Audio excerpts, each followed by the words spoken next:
surga, Allah kami yang hidup, yang menyelamatkan umat-Mu dari perbudakan dan yang menebus anak-anak-Mu dari kesesatan. Sungguh kami bersyukur karena Engkau berdaulat atas hidup kami. Tidak ada satu inci pun di mana Engkau tidak mengatakan ini milikku. Kepadamu ya Bapa yang mengasihi kami, yang menjadikan kami anak-anak-Mu di dalam Kristus anak-Mu yang tunggal. Kami sungguh bersyukur karena firman Tuhan selalu mengingatkan kami untuk mengenal diri-Mu dan mengenal diri kami. Kami terbatas untuk mengenal-Mu, jalan-jalan-Mu, cara-cara-Mu memimpin kami. Kami lemah mengikuti jejak kaki-Mu karena kami sering jatuh, bahkan kami terperosok jauh. Tetapi oleh Roh Kudus-Mu, Roh yang hidup dan yang menghidupkan kami mendapatkan kembali jati diri kami sebagai orang percaya. Sungguh anugerah-Mu lebih dari hidup yang menopang kami hari lepas hari. Dalam pekerjaan yang Kau berikan di kampus kami sungguh bersyukur. Tentunya banyak hal yang perlu kami persiapkan dan kami kerjakan. Secara detail dan rinci Engkau memimpin kami.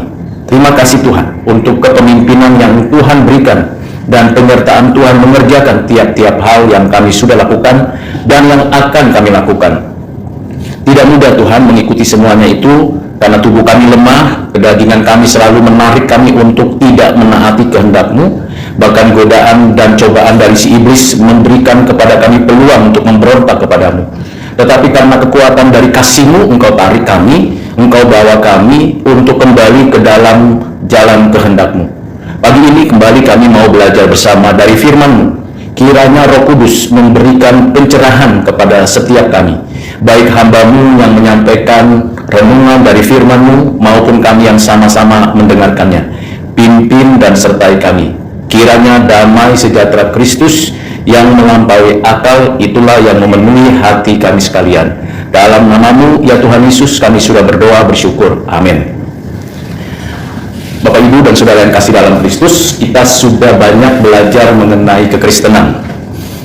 Dan kita menyadari bahwa kita masing-masing adalah orang Kristen dengan denominasi dan institusi gereja yang beragam. Setidak-tidaknya kita semua sudah dibaptis dalam nama Bapa, Anak, Roh Kudus sebagai inisiasi bahwa kita adalah anggota tubuh Kristus. Itulah sebabnya Rasul Paulus mengingatkan kepada jemaat di Roma menyadari identitas kita. Siapa kita sebenarnya di hadapan Tuhan. Kalau kita membaca dan mempelajari dalam Roma pasal 1, maka kita bisa mengetahui keadaan kita secara global, bahwa kita memang orang berdosa. Setiap orang berdosa dengan caranya sendiri, dengan polanya sendiri, dalam berbagai aspek, mulai secara individu, keluarga, masyarakat, dan keseluruhan. Secara umum kita orang berdosa dan di tangan Allah yang murkalah kita sesungguhnya. Dan selanjutnya Paulus sebagai rasul bagi bangsa-bangsa lain juga memberikan kepada kita pengajaran bahwa semua orang akan mengalami satu tindakan keadilan Tuhan, entah dia sudah beragama atau belum beragama. Beragam cara untuk kita membela diri, macam-macam caranya, mulai dari upaya keagamaan, ritual-ritual keagamaan kita, sampai dengan pembelaan diri bahwa kita adalah umat Allah. Dan dipertegas lagi oleh Rasul Paulus, contoh yang konkret adalah orang Yahudi yang ada di kota Roma, yang memiliki sebuah keangkuhan keagamaan, bersembunyi di balik identitas keyahudiannya untuk melakukan hal-hal yang jahat dan memberontak kepada Tuhan Allah, mengatasnamakan bahwa diri mereka adalah orang-orang yang telah menerima janji Tuhan di dalam dan melalui Abraham, Ishak, Yakub, dan mereka sudah mendapatkan hukum Taurat, sehingga arogansinya makin kentara. Ada semacam diskriminasi keagamaan yang ditampilkan oleh orang-orang Yahudi. Saya orang Yahudi loh, kamu bukan, kamu orang kafir, penyembah berhala. Dengan bersembunyi di dalam identitas keagamaan Judaisme inilah, maka orang-orang Yahudi memberikan sebuah pernyataan bahwa mereka layak dekat dengan Tuhan mereka pantas mendapatkan sebuah penghargaan, karena tidak ada satu bangsa pun yang seperti orang Yahudi. Dan perjalanan keimanan mereka dari mulai Abraham sampai sekarang betul-betul menggambarkan bahwa memang tidak ada satu bangsa pun yang mendapatkan privilege kecuali orang Yahudi ini. Namun Paulus memberikan sebuah pernyataan yang mengagetkan mereka, dan ini menohok ke dalam hati mereka.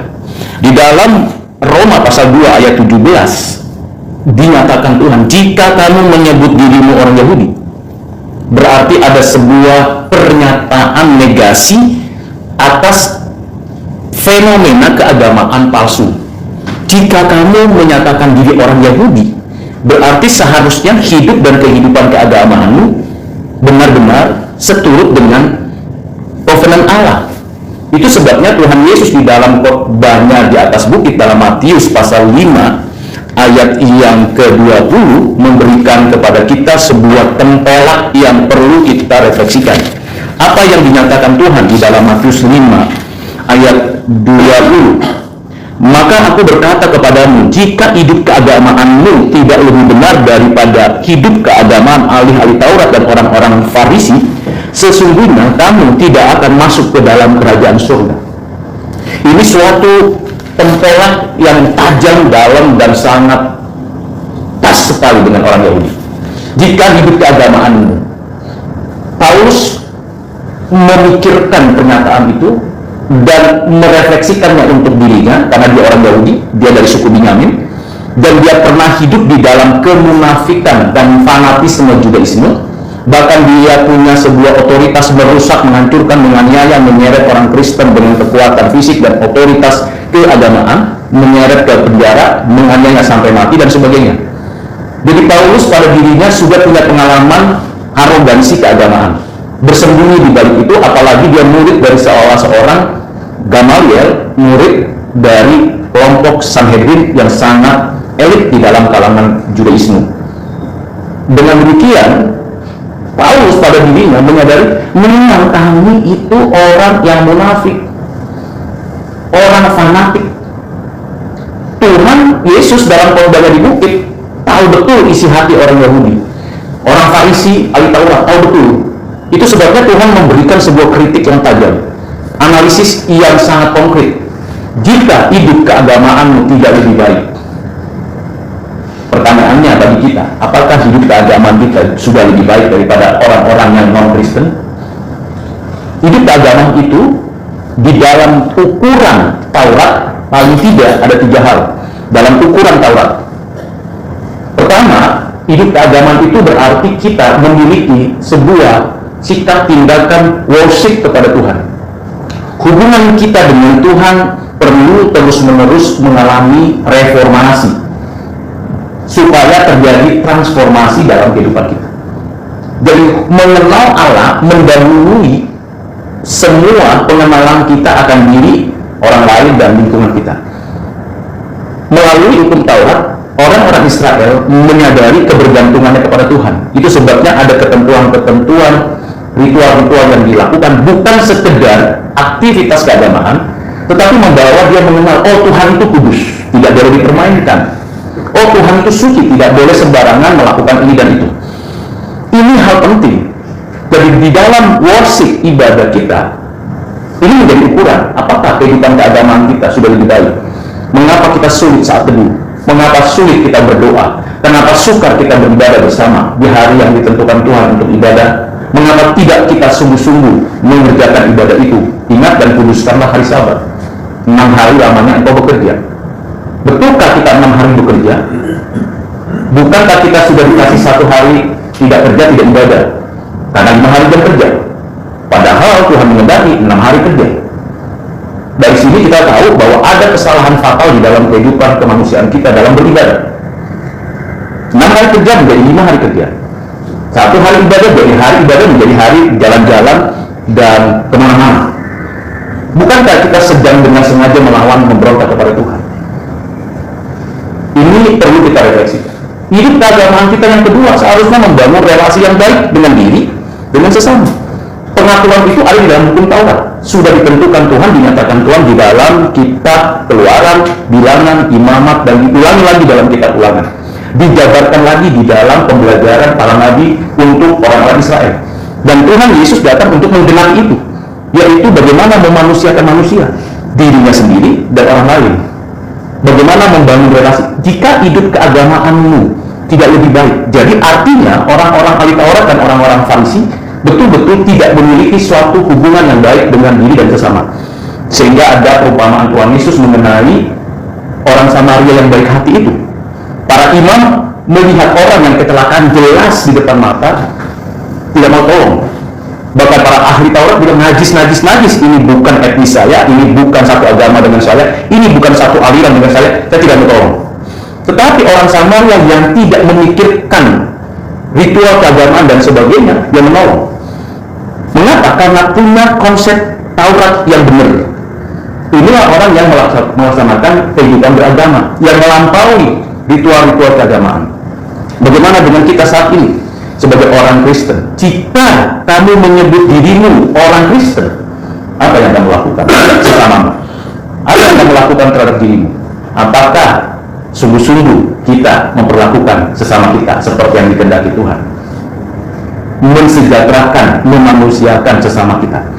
Kasihilah dirimu, bukan, kasihilah sesamamu seperti dirimu. Saya sudah cukup makan, orang lain belum. Beranikah kita berbagi dengan orang lain? Itu sebabnya di dalam hukum-hukum kemanusiaan, Alkitab memberikan pengajaran kepada kita. Kita bisa mempekerjakan orang lain, tapi pada tahun ke-7 dia harus diberdayakan dan diberi modal untuk mandiri. Sudahkah kita lakukan itu? Kalau saya punya pekerja di rumah, sudah 6 tahun bekerja di rumah, maka pada tahun ke-7 diberikan tawaran, maukah kamu tetap di rumah ini? Bukan, kamu sudah waktunya untuk meninggalkan rumah ini modal untuk kamu bisa mandiri. Kalau tidak, bagaimana sikapmu? Oh, saya mau tetap. Berarti kalau mau tetap di sini, maka ada ketentuannya, engkau akan disejahterakan, keluargamu juga. Sudah kita lakukan itu? Sulit bukan? Kasihilah sesama manusia seperti dirimu sendiri. Bagaimana kita sebagai seorang Kristen, jika kamu menyebut dirimu orang Yahudi, jelas orang Yahudi, dalam hal ini Paulus menempelak orang Yahudi, kamu itu munafik, melakukan kejahatan moral, melakukan kejahatan kepada sesama manusia. Itu diawali dari kamu melakukan kejahatan di hadapan Tuhan, beribadat tiap hari Sabat, tetapi kamu tidak sungguh-sungguh beribadat karena kamu menunjukkan dirimu hebat, dekat dengan Tuhan. Yang ketiga, kalau kita hidup keagamaan kita, benar-benar hidup keagamaan kita melampaui ahli Taurat, maka kita menjaga lingkungan hidup kita. Tidak buang sembarangan sampah, menjaga kelestarian hidup, menanam pohon, menggunakan air dengan hemat karena dunia ini perlu air, dan menjaga supaya lingkungan udara tidak polusi, bukan hanya polusi di dalam konteks pabrik dan gas dari kendaraan dan juga dari AC, tetapi juga polusi udara, polusi suara.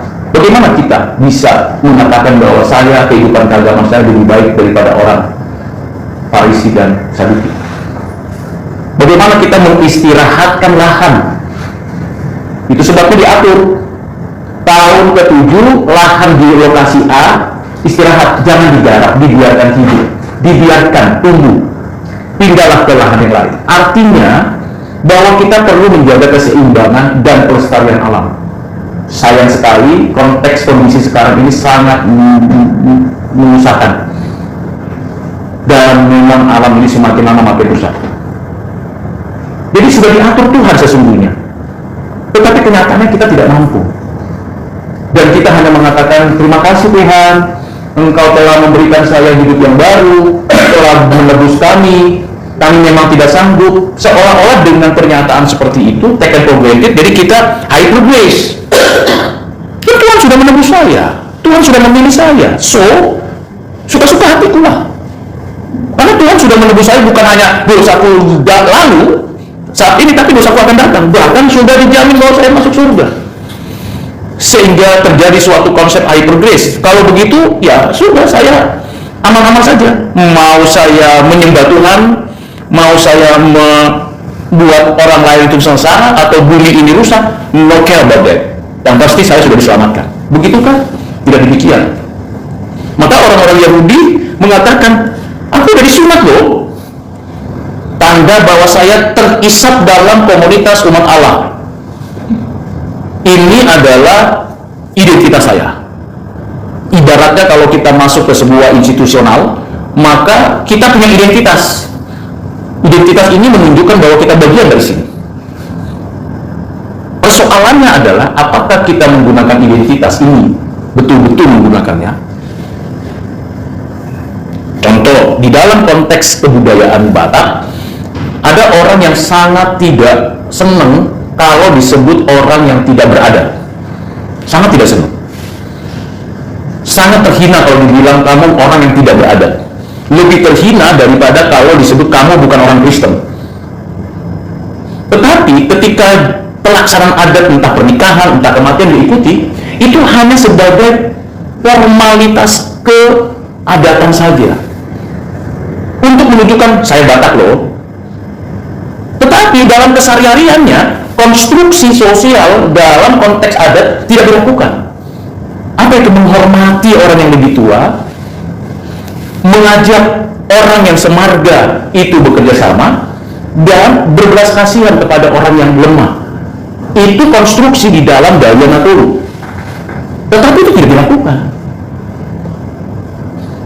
Kalau kita punya visi dan misi di sini, di kampus kita, sudahkah kita betul-betul true knowledge, faith in Christ, godly character? Kita yang tahu masing-masing. Tentu KPI itu adalah dokumentasi formalitas. Dokumentasi formalitas kadang-kadang dapat memanipulasi dengan kegiatan belaka. Tetapi dalam keseharian benarkah demikian? Sudahkah kita menghormati pimpinan kita? Sudahkah kita mendoakan teman-teman kita sejawat? Sudah kitakah mengaplikasikan semua nilai-nilai kekristenan sebagai orang yang memiliki godly karakter? Bapak, Ibu, dan Saudara yang bisa merefleksikannya, mengevaluasinya. Maka KPI yang benar bukan hanya sekedar formalitas dokumentasi, tetapi juga KPI pada diri kita sendiri. Sudah true knowledge kita? Mengembangkan potensi akademis kita di dalam skalanya masing-masing? Sudahkah kita betul-betul faith in Christ? Not only terima kasih Tuhan untuk berkat-Mu, terima kasih Tuhan untuk keselamatan, terima kasih Tuhan untuk kesembuhan, terima kasih Tuhan untuk kesuksesan. Not only that, faith in Christ, di dalam lembah kekelaman pun aku tetap memuji Engkau. Itu tidak mudah. Doa Habakuk di dalam Habakuk 3 ayat 17, sekalipun kambing domba terhalau dari kulungan, sekalipun ladang-ladang tidak menghasilkan, tetapi aku tetap bersorak-sorai. Itu faith in Christ. Kendati takut Tuhanku Raja, kata Sadrak, Meshak, Abednego, aku disuruh untuk menyembah, sekalipun engkau mengambil nyawaku, aku tidak akan mau menyembah. Iman sekalipun sebagai faith in Christ di dalam segala hal, itu tidak mudah. Apalagi bagian yang ketiga, result daripada true knowledge, faith in Christ, itu godly character. How to communicate your attitude to others. Bapak Ibu, ini adalah bagian dari hutang rohani kita kepada sesama. No, nggak bisa mudah untuk kita lakukan. Teman yang menjengkelkan, orang-orang yang mengesalkan, apalagi banyak orang-orang yang mencoba mencegal, menjatuhkan, merusak tatanan, masihkah kita mengasihi mereka dan memberikan trust kepada mereka bahwa mereka adalah kawan sekerja di dalam pekerjaan Tuhan? Tidak demikian, orang-orang ahli Taurat ini bilang, aku udah disunat. Oke, kata Paulus, kalau kamu disunat, sudah lakukan belum hukum Taurat? Sudah lakukan belum? Untuk apa dibaptis berulang-ulang tapi nggak melakukan firman Tuhan? Kan ada orang yang berupaya untuk melegalitaskan baptisan sebagai identitas untuk menunjukkan bahwa saya lebih daripada orang lain. Aku dibaptis loh, di Sungai Jordan, pendeta yang hebat yang membaptis. So what kalau begitu? Apa minimnya kalau begitu? Jika kamu tidak menaati firman Tuhan. itu, mari Bapak Ibu Saudara, kita bersama betul-betul mengalami hidup yang baru, new life, new direction. Arahnya jelas, langkah kita itu memang menuju ke sana. Ada batu kerikil, ada jurang di kanan kiri, ada hambatan, kita terus fokus. Tuhan, tarikku dekat denganmu. Tuhan, bawaku dekat kepadamu. Karena kami tidak punya kemampuan. Lemah. Betul-betul lemah. Sesaat setelah kita dengar firman, atau pada waktu kita dengar firman, kadang-kadang kita juga keraskan hati dan melakukan pembelaan-pembelaan pada diri sendiri. Enggak, aku enggak begitu. Enggak, aku begini. Selalu merasa saya lebih baik dari orang lain. Ketika Tuhan menyatakan, ini ada dua loh, satu orang Farisi yang berdoa, satu orang yang seorang janda yang punya, karena itulah hidupnya. Orang Farisi ini bilang, orang ahli Taurat ini bilang, Tuhan, aku tidak seperti orang itu.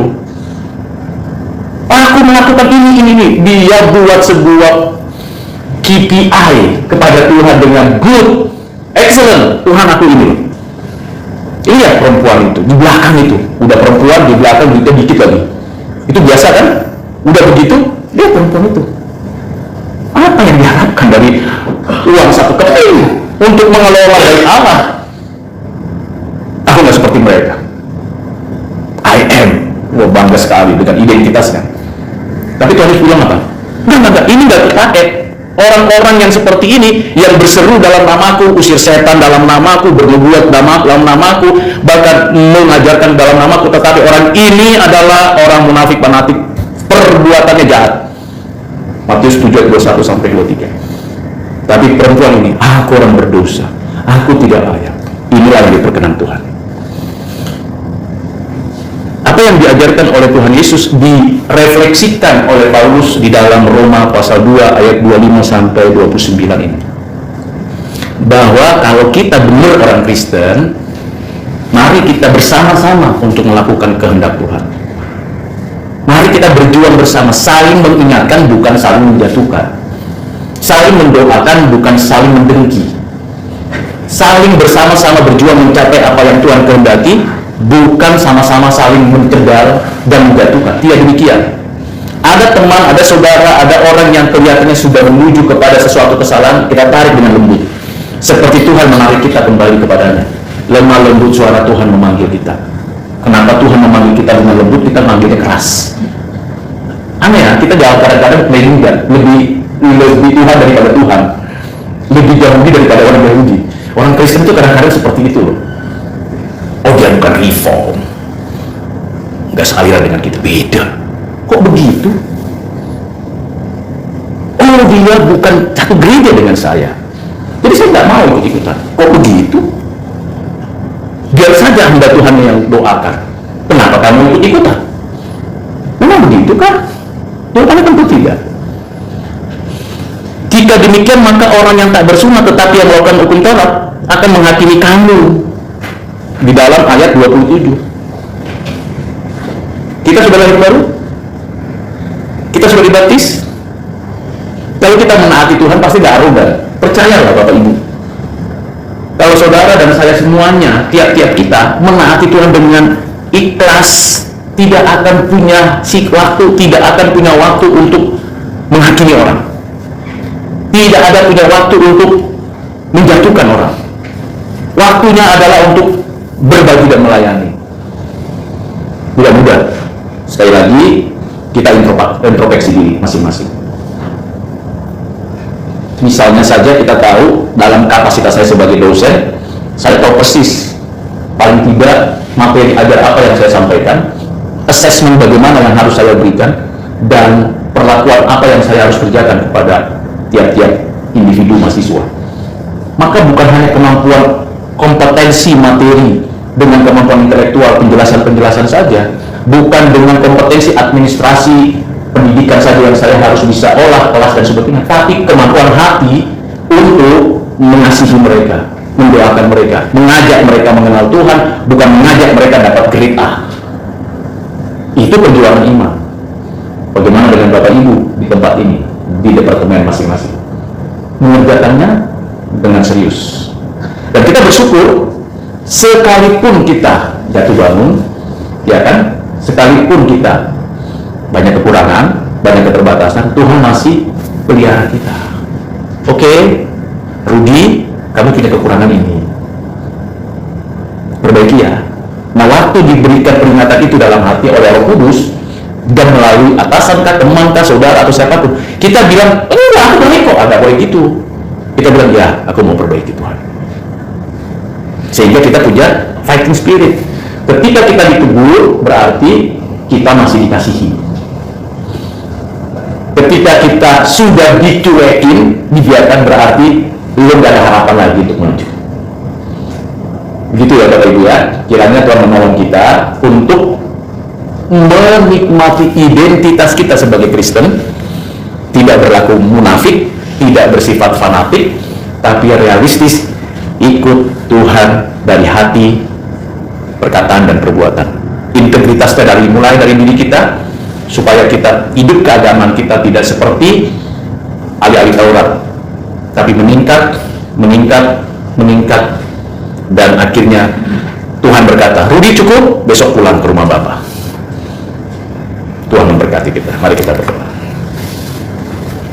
Bapak, terima kasih untuk peringatan-Mu melalui firman yang ditulis oleh Rasul Paulus, dan kami percaya bahwa apa yang dinyatakan-Mu kepada Paulus juga diajarkan untuk kami. Jangan biarkan kami arogan dengan identitas kekristenan kami, tapi ajar kami rendah hati dan lemah lembut menerima bimbingan-Mu, agar kami dari hati kami menunjukkan identitas kekristenan kami dengan baik. Kami mau seperti Kristus yang menggenapkan hukum Taurat, kami juga mau itu terjadi di dalam diri kami. Ajarlah kami menjadi mercusuar dimanapun kami berada, menerangi yang gelap, memberikan arah, agar setiap orang-orang di sekitar kami mendapatkan berkat rohani dan juga berkat jasmani. Ajar kami, ya Tuhan, untuk mengasihi sesama kami. Terima kasih Bapa. Apa yang Hamba-Mu sampaikan, banyak kekurangan, kelemahannya, kiranya Engkau berkenan untuk mengampuni kalau ada hal yang tidak sesuai dengan kehendak-Mu, dan jikalau perkataan Hamba-Mu dalam penjelasannya sesuai dengan kehendak-Mu, terapkanlah ukira dalam hati pikiran kami. Terpujilah Tuhan, di dalam Kristus kami berdoa dan mengucap syukur. Amin.